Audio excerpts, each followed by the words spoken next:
Okay, so ito na yung mga kasama natin sa ride, itong mga boss member na to. Premium full tank. Uy. Tikas na lang sir. Ha? Tikas lang. Okay ka na sir. Munti ka na ako dun ah. Grabe, alam mo yung may konting kaba. Kinakabahan ka kasi ito yung kauna-unahan mo. Still, this is an event and kind of challenge. Kaya it's gonna be a game changer for me.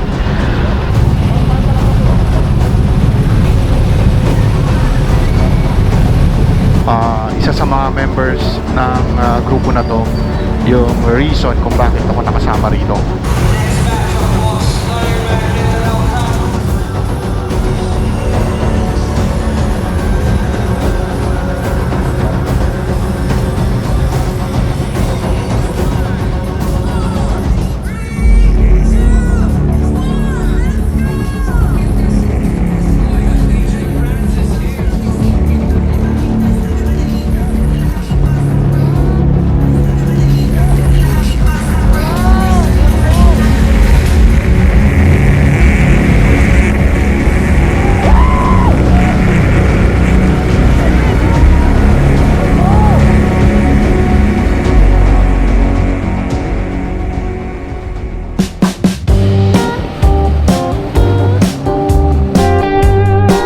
Ito yung araw kung saan tutungo tayo papuntang Mindanao para lumahok sa pinaka-controversial na endurance challenge na ngayon ay pinopromote ang tourism sa lugar ng Mindanao.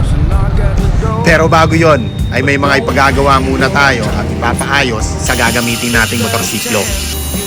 At dahil narinig tayo ni Zeus Performance Exhaust, ay nagpa-install tayo ng muffler at para na rin magkaroon ng konting angas ang tunog ng ating motorsiklo.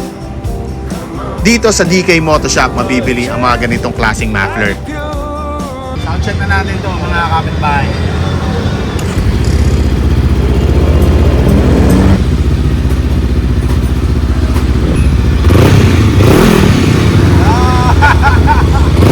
At isinunod ko na ring ayusin ang clutch cable ko gamit ang isang produkto ni Kobe Motor Care Philippines.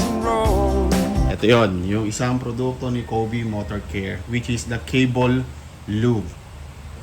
So dito, meron siyang ganitong klaseng pin. Yan. May ganyan siyang klaseng pin. Tapos, attach it here. Yan. Then, pasok na natin to dito. Tapos, make sure na tighten yan para hindi mag-leak. Lagyan na natin. Purpose na ito, syempre, para gumaan or dumulas or mas maging maganda yung play ng mga cables natin. Alam naman na kasi natin na in the long run, kapag ginagamit natin itong, baga malimit natin ginagamit itong clutch, di ba? So, nangyari. Tapos, weather condition, ulan, alikabok, possible, may mga small particles na pumapasok din dito na nagkakos na gumaganit yung cable natin. Kita niyo yan, Kapag nagpipiga-piga tayo ng clutch, medyo maganit siya. So, ito yung way natin para mas maging easy yung paggamit natin ng clutch.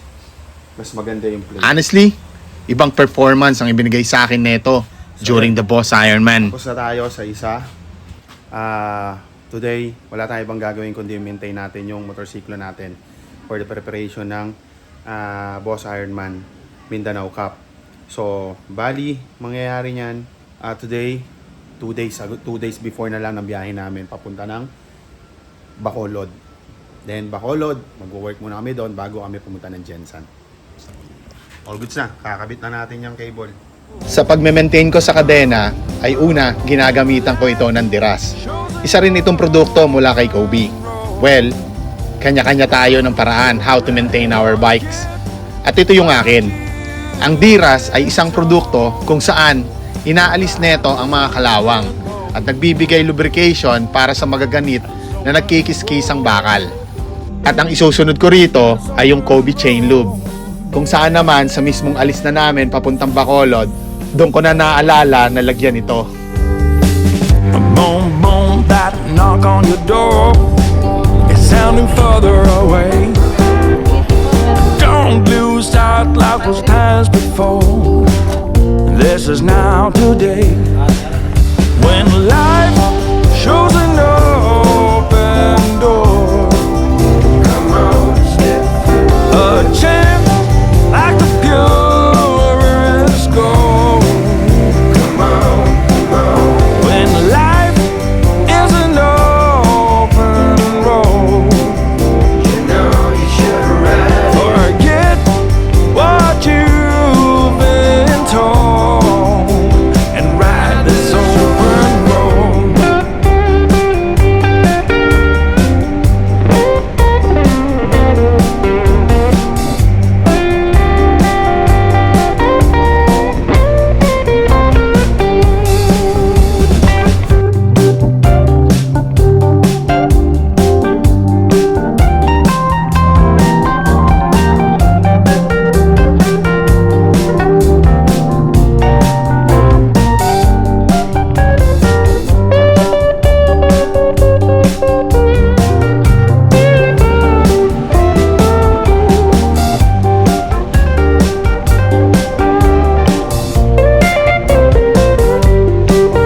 When life shows an open door, come on, step through. A chance like the purest gold.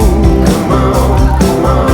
When life is an open road, you know you should ride. Forget what you've been told.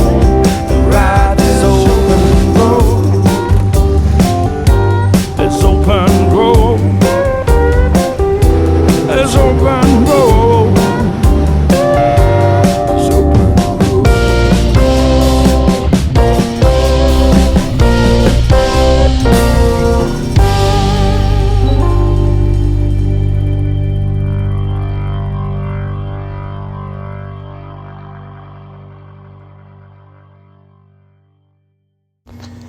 Ay dumiretso tayo sa shop ng kaibigan natin na si Mark para ipagpatuloy na rin yung mga hindi natin nagawa nung nasa Luzon pa ako. Dito, nag-change oil tayo. Nag-chain cleaning na rin dahil na rin sa alikabok at ulan na na-encounter natin during the ride papunta dito sa Bacolod. At muli, nakakasama natin ang isa nating subscriber mula pa nung Hampas Loopers tayo.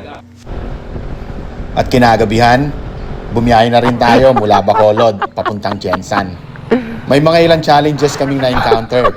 Una, ay ang mahirapan ng kasama ko magtayo ng big bike niya. At pangalawa, ang makarating sa port ng mabilis para makasakay sa barko according sa schedule nila. Maraming salamat, Fastcat, at nagkaroon kami ng privilege na masecure ang slot namin. Thanks, Captain Mark. At ang ikatlo ay ang maligalig na alon na kung ihampas ang barkong sasakyan namin ay inam. So, sa sobrang alon nung dagat, tapos makalog yung barko, challenge sa atin to.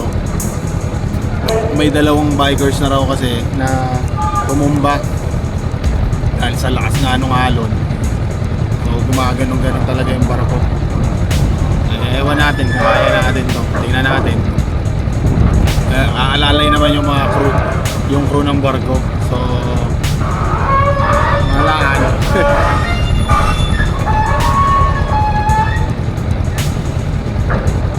Meron. Namigay na rin tayo ng stickers. Bigyan natin sticker mga tropa. Dapat pang Boss Ironman to eh. Parang dito pa lang, maubos na eh.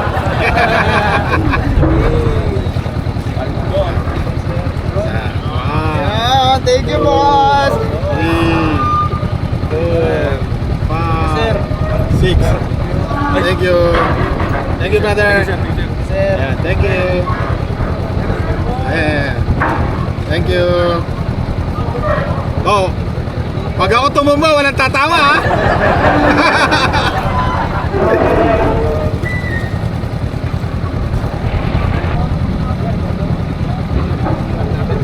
Ay, sige. Apat? Apat sila? Ngaw, sige. Ito. 1, 2, 3, 4. Thank you, sir. Welcome. Maraming salamat, Fastcat Crew. Kaya pa man, nagpapasalamat na tayo. Mamaya, tatawanan na tayo ng mga yan. Aray ka! Sir. Ha? Okay sir, patay yung makina, tutulak lang namin dito sa banda rito. Kasi madulas sir eh. Alalayan namin sa hawakan namin dito sa may... Tutulak na lang, hindi ko napanda rin. Huwag sir, tulak na lang namin. Tulak na lang namin sir, baka mag-void eh, nakakonsiya sir. Oo. Baka mag-void kasi pag nag-slide eh. Ganun? Oo, alalayan namin. Ako! La, sayang, wala tuloy yung challenge ko. May challenge pa naman ako. Oo. Pwede naman sir. Ito kami mag-alalay sir. Oo, sige.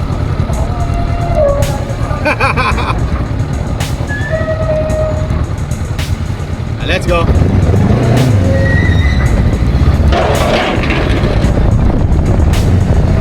yeah. Stop sir. Alalay. Dulas. Bakit? Patay na bakit sir? Dito, inalalayan ng karamihan sa crew ang mga bikes na sasakay. Baba na ako? Matutulak lang natin sir. Pinababa na ako. Manibela. Hindi kayo. Maingat na pinag-aralan ng Fast Cut crew kung paano nila maisasakay yung mga bikes namin nang walang masasaktan. Pero matigas ang ulo ko. Kung ako papipiliin, laging Fast Cut ang sasakyan ko every time na tatawid ako ng karagatan. Quarter number 1! Let's go! The morning sunrise is too overwhelming to look at. Parang isang panibagong buhay na ubod ng gandang simulan.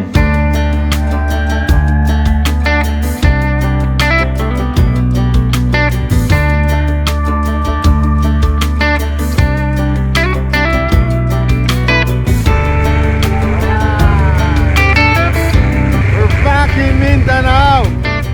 Yes, I am back here in Mindanao. Kung saan marami tayong mga kapatid na nagbigay suporta sa atin nung nagsisimula pa lamang tayo sa karir natin as YouTuber. Napakaraming memories ang mga nangyari sa atin dito sa napakalaking isla na ito. Mga pagsubok, malulungkot, mahihirap, at higit sa lahat, masasayang karanasan. Sa pagbabalik natin sa islang ito, ay panibagong challenge ang haharapin natin at gagawin natin itong makabuluhan.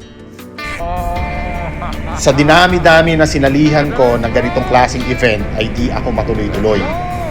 Ilang araw bagong event na yon ay may mga biglaan darating na isang pangyayari na dapat kong unahin. Di ko alam kung senyales ba yon na wag na ako sumali sa ganitong klaseng event. Pero, here I am mga kapatid. Papalapit na tayo sa lokasyon ng event. At ilang araw from now ay mararanasan ko na ang pinaka-controversial na Boss Ironman Motorcycle Challenge. Pero di lang ang BIMC ang pinunta natin dito, kundi ang makita muli ang ating mga kapatid, mga Kristiyano man o Muslim. Pantay-pantay ang pakikitungo at pagmamahal na kanilang ibinabahagi sa ating mga taga-Luzon. Hindi takot ang kanilang ipinararamdam, kundi kaligtasan kapag kasama mo sila.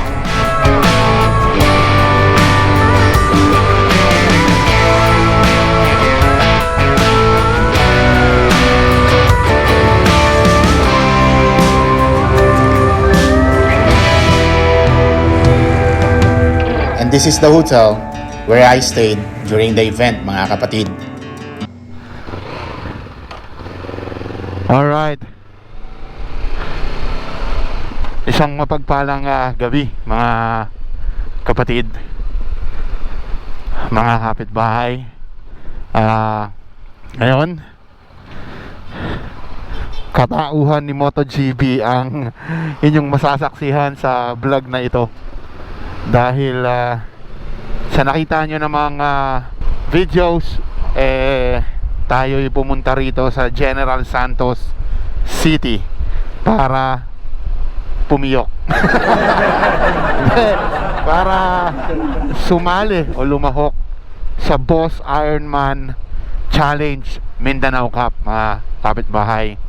Kaya, pero ngayong pagkakataon na to, ngayong oras na to, pupunta muna tayo kung saan kukuhanin natin yung Boss Ironman kit natin. And kita nyo naman dito, grabe, buhay na buhay yung gabi ng General Santos. Nandito lang tayo, malapit na malapit lang sa sentro talaga. Nasa likod lang tayo ng mga nagtataasan o itong mga mall na to. Punta na tayo sa main event. Hindi pa ngayon yung araw na to. Today is 29. Bukas pahinga tayo after the long rides.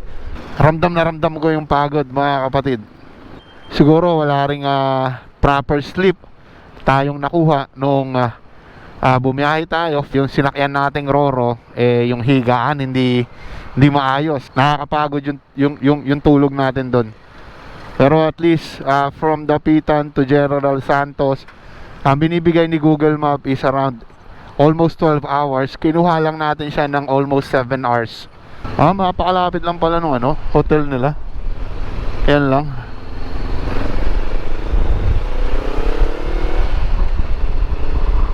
East Royal. Woo! General Santos City. Let's go. Alright. Batang piyukin talaga. Dito na tayo sa hotel kung saan dito kukuhanin yung mga kits. Hindi ko pa alam kung saan exactly, pero malaman natin. Hi sir. Hi sir, nice meeting you po. Kukuha sana ng kits. Pero baka nakuha. Kids sa City Hall. Sa City Hall? Tanongin ko lang si Kuya Erwin. Baka binigay na o nakuha niya na ata. Yes sir, nilipat po kanina. Anong oras nilipat? 7. Okay. Tawagan mo. Thank you. Sige. Alright. So, supposedly doon natin kukuhanin yung kit doon sa munisipyo, sa City Hall. Yun pala yung naka-announce doon. Pero since ang nagsama sa atin dito is one of the member ng boss, and medyo basta, I mean, alam nyo na, yung connection to boss, napagbigyan tayo na dito na lang kuhanin immediately. Dito na lang kuhanin sa hotel kung saan nandito talaga yung mga kits and etc. Kits and other things, staff na nire-release nila o binibigay nila sa lahat ng mga lalaro ng Boss Ironman. So ngayon, nakuha na natin. Ito yung isa sa kasama natin, and this one is mine. Alright. So papunta tayo ngayon sa mismong event hall, which is yung City Hall ng General Santos. Dito papakita ko sa inyo kung ano yung mga nangyayari. Although kasi nakuha na natin yung kit natin last night with the help of mga kaibigan natin from Boss. And for now, gusto ko lang makita ninyo na kung paano nangyayari, kung ano yung mga nangyayari. For those who signed up, a regular one, for this not exactly, it's not a competition, mga kapatid pala, for this ride or challenge ng Boss Ironman. So dito no entry, wala nang entry dito. Baka pwede pa naman, hindi ba talaga? Alright, sige, hanap tayo ng ibang entry. May pulis, baka mami hindi tayo makatakbo, makakuha yung ano natin. Ikot na lang tayo. And later, mag-ano na tayo, mag-check in na tayo para doon sa ating para dito sa mga motor natin. Wala, napakadungis na yan. Wala nang ano yan, wala nang hugas-hugas. Ganun din naman, hugasan mo ngayon, mamaya lang few kilometers away, magiging madumi na uli yung motorsiklo mo. So kaya turn right. Boss, saan entry po? Papuntang ano, boss? Dito? Dito? Pwede. Ayun. Pwede tayo dito pumasok. Kaso, naipit tayo kay kuya. Dito na lang tayo. No entry. Here. Entrance. So, ayun mga kapatid. Underdog na underdog yung motorsiklo natin dito. Dito siguro entrance. Park na lang siguro tayo somewhere. So dito na tayo sa event, pinaka-event. Ayun yung motorsiklo natin. Pakita ko sa inyo para ayan o, napakadungis niyan. Wala na yung hugas-hugas simula nung bumiyahe tayo from Cavite to here, to Jensan. Pero nonsense na rin kasi na pahugasan pa natin kasi nga puro biyahe rin naman yung ginawa natin. Si bro J. King. O yun, Rizzo. Meron pala sila rito ng Rizzo. Bagong ano ata ito eh. What is this? Number 18 oh. Ano to sir? Ay, sorry. Ma'am, ano tong... Sir, yan po yung Resto Pilot Pro. No, I mean Skins? rental or Ano, for sir, sale? yan po yung mga pang-partial na ginagamit. Alright. Kasi may mga number. Akala ko. Alright, thank you. Thank you. Sir. Bro, J. Bro. Yan, ano lang, sama lang kita rito. Bro, J. King, maraming salamat bro doon sa suporta. Siyempre doon sa Zeus Performance and Yun. DK Motoshop sa Caloocan yan. And J. King in the house. Bro, thank you. Lalaro ka? Ha? Lalaro ka? Ay, hindi. lang talaga. Sabot lang talaga, Sir Rizzo. Hirap eh. Buti nga napunta ka dito.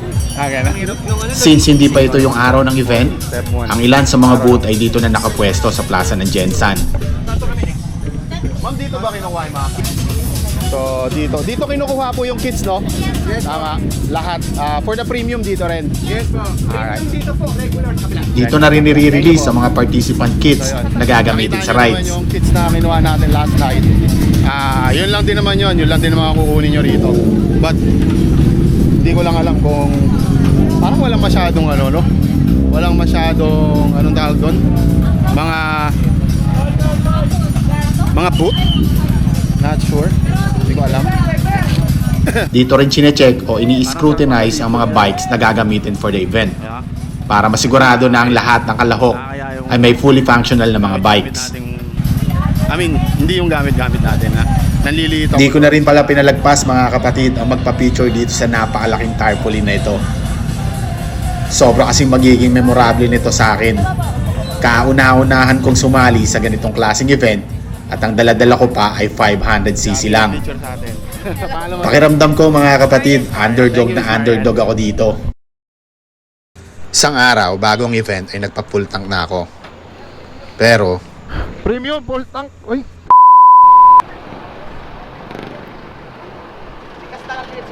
Ha? Munti ka na ako dun ah. replay Wala na, natin sorry. mga kapatid. Dito, kung makikita nyo, wala pang Fortuner sa left side kung saan ako magpa-park para magpagasolina. At bigla na lang itong sumulpot sa likuran Premium ko. full tank. Uy. Tumigil ito sandali na parang lumingon lang ang driver. Pero nagdire-diretso lang ulit siya na para bang walang nangyari. Munti ka na ako dun ah. Paumanhin mga kapatid pero medyo nag-init ang ulo ko dito. Next sorry. Gustuhin ko mang kumprontahin at kausapin sana pero mas nauna sa akin ang magpasensya na lang. Di mo lang nag-sorry. Pambira. At isa pang naisip ko dito, ano to? Pahiwatig ba ito na wag ko nang ituloy ang BIMC? May air Pero kayo? hindi eh. Eto na ako, andito na ako. Okay, sige. Ngayon pa ba ako atras sa hamon? Ayan, pinapasagad na natin yung ano natin. Meron pa ba? Wala na. Okay, okay na yan. Hindi ko alam kung napakataas naman nun. Siguro 30 lang tayo sa ano, harap. Baba oh, 22 lang. Okay, so ito na yung mga kasama natin sa ride, itong mga boss member na to. And pupunta na kami ngayon sa City Hall para i-check in yung mga motorsiklo namin. Dito lang tayo sa likod, susunod lang tayo sa kanila. Hindi naman tayo naka BMW. Let's go. Ang dami namin. Ito yung team na sasamahan ko. Puro mga naka BMW. Isa sa mga members ng grupo na to, yung reason kung bakit ako nakasama rito sa BMW na to. So, backup lang tayo dito pero underdog yung ating motorsiklo. But it's fine. na-try ka lang nating makaka-catch up sa kanila. Huwag lang rektahan, kaya naman natin na makasabay sa kanila basta't hindi rektahan. So gas up muna sila. Ako nakapagpag-gas up na ako, nakapagpa-check na rin ako ng tire pressure ko. O gas up na sila rito kasi time for us to check in the bikes.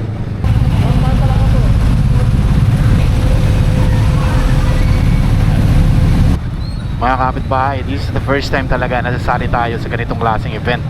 Yung endurance, yung tsaka especially yung unang-unang natin sinalayan na endurance, yung ano pa, Boss Ironman pa, mga kapitbahay.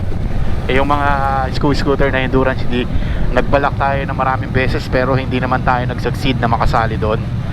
Ngayon, this is it. Game changer to para sa akin, mga kapatid. Although sanay na rin naman tayo bumiyahe ng malayuan, but still this is an event and kind of challenge, kaya it's gonna be a game changer for me.